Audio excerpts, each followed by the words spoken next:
You're a good girl, you are. All right, let's get back to work. What do you say?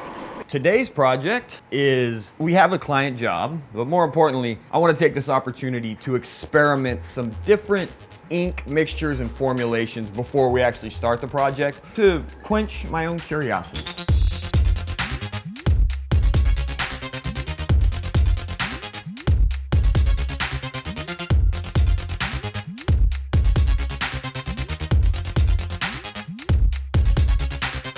So,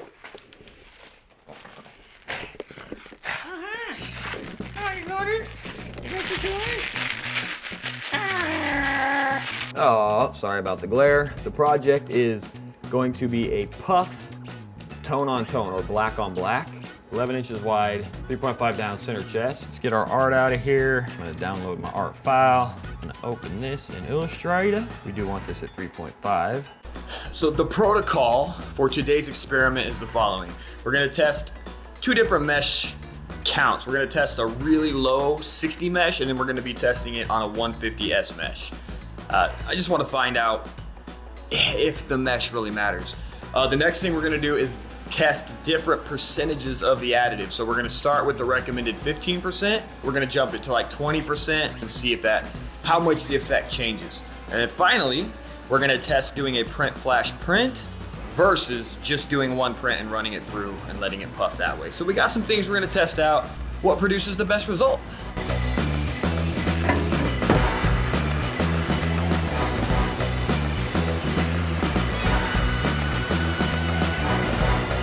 And we'll go set it out to dry. While I'm waiting for the screen to dry, we can, nothing's fucking clean around here. Nothing's clean. Nothing fucking clean.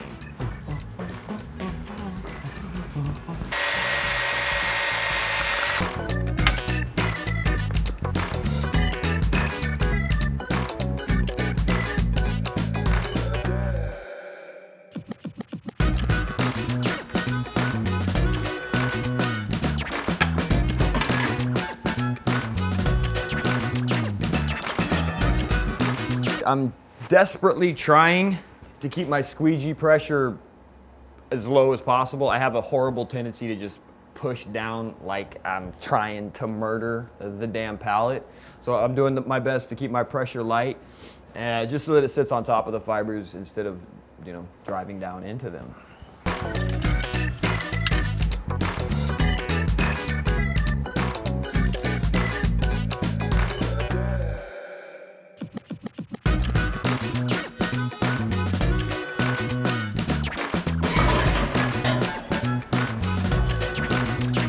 Initially, I was just gonna do some experimenting with different puff mixtures and all this kind of stuff, but I ran into an unexpected problem, and so the majority of this video is me just more or less testing every single combination of everything to try to fix the problem.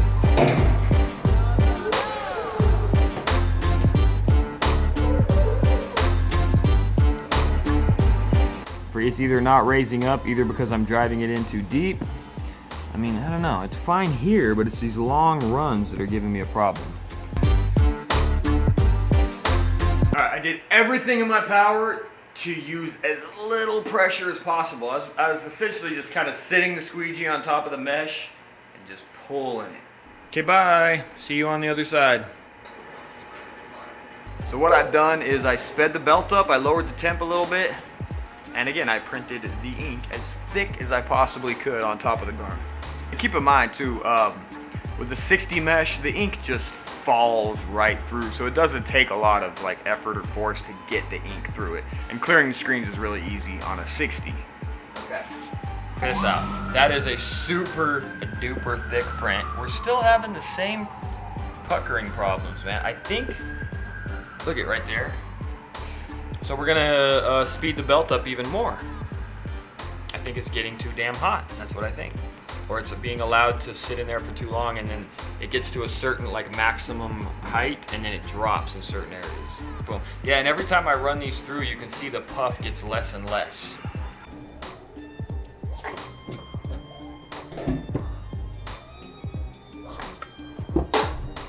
If you look below this, you can see it almost is embossing it, right? And so with these long stretches like this, it's almost like because of the tension on the fabric, it doesn't let it pucker itself on the long lines. That's the only thing I can come up with, because no matter what I do, the letters, because there's separation in them, they're puffing just fine, but this thing is not. What the heck? What the heck? I mean, you know what I mean? What the heck? Tried straight up 100 times to get it to stop.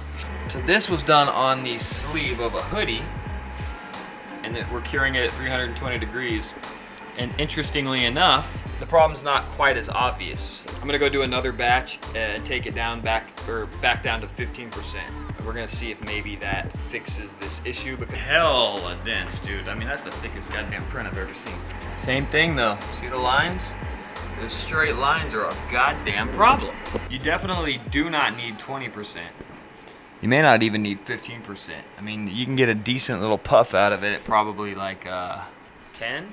You see the rest of the letters look good. Good. That one just probably wasn't printed well, my fault for sure. So I'm gonna literally have to reach out to this client.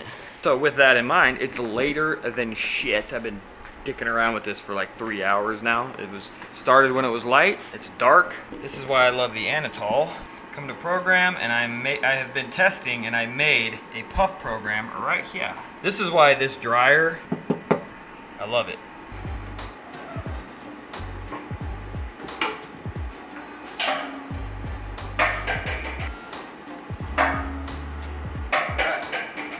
You can see the flash isn't super even because over here it didn't, but we're close.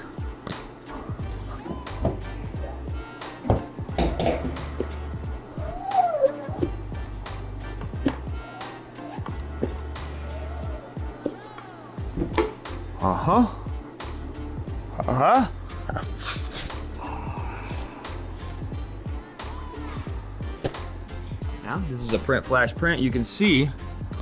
What? See right here? Now that I've rolled it, I'm just gonna let it relax, and I think we'll be in pretty good shape. I'm gonna cut it today, and then we're gonna look at the garment again tomorrow to see if you just do the little roll and then the ink has time to relax. I feel like I've said that 2,000 times, but be sure to let me know in the comments if just anything. Give me any goddamn thing. All right. I was thinking about it last night. I tried 15%, I tried 20%, but I didn't go down to 10%. I'm wondering if maybe there's too much activation as the ink rises, and perhaps that could be causing that strange rippling effect in the long line. So I'm gonna take it down to 10, and we're gonna try it out. I don't know. At this point, I'm at a complete loss. It's just nothing seems to be working. I cannot get it. Stop this issue with this fucking line. Print flash print at 15 still looks, I like the texture of it. It's a little bit smoother. It's got me to the point. I'm about to cry.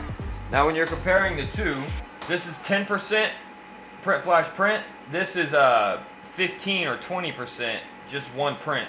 And this has just more of a puffed effect, whereas this one, in my opinion, just looking at the two, it feels a little more like high density. I was able to reach out to the client, and I showed him all of the different samples that we went through and the issues we were having with that long line to just pull the line off.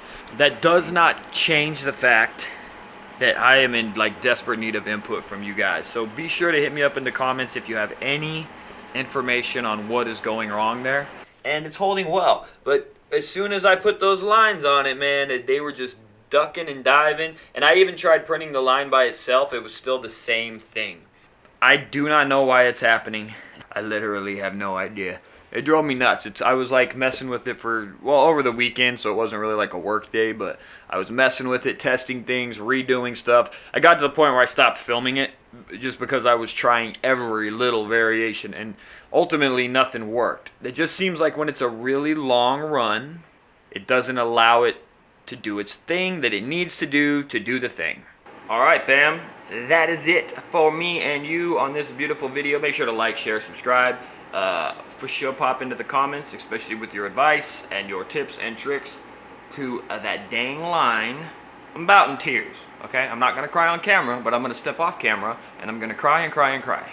Also, if you're building a website or if you're doing anything like that, head into the description. There's a link to SiteGround, $3.95 a month hosting plan, the bomb. And also they're throwing me a small commission if you sign up through the link, so that helps me out. All right, and then don't forget to like, share, subscribe, and ding the bell so that you're notified when I upload. And as always, take care of yourself, Print Fam. It's a P. Peace out.